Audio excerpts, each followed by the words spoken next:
Hi, this is Lisa Rangel with Chameleon Resumes, a premier executive resume writing company, and thank you so much for joining me today.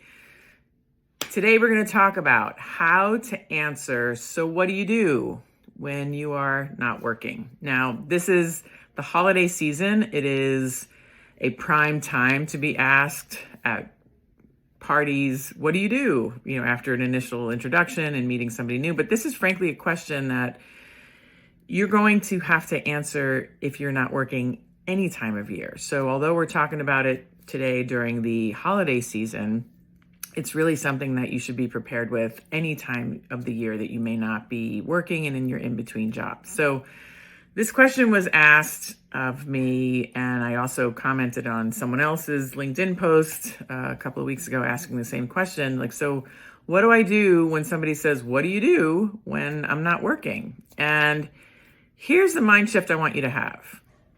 What you do is not your job title. Having a job doesn't allow you to answer that question more effectively.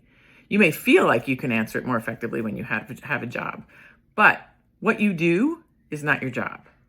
And that doesn't disappear just simply because you don't have a job. So whatever it is that you do in jobs that you have, right?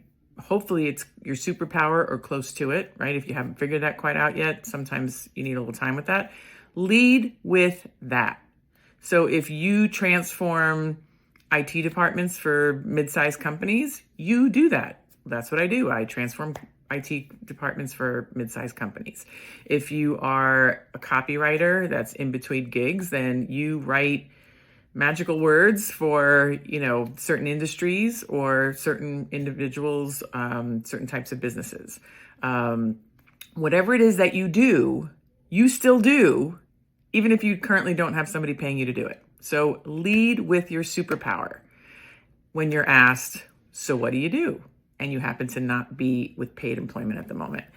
That's my suggestion. Run with it. And never forget that you are not your job title. All right. So that's the root of answering that question. If you found this to be helpful, I'm going to ask you to share it with someone who might be struggling with the same thing. Feel free to reach out to me if you have any questions. Throw a like, throw a comment below, reshare it, help spread the love. And I hope you have a great holiday. And I look forward to seeing you next week. Thanks so much.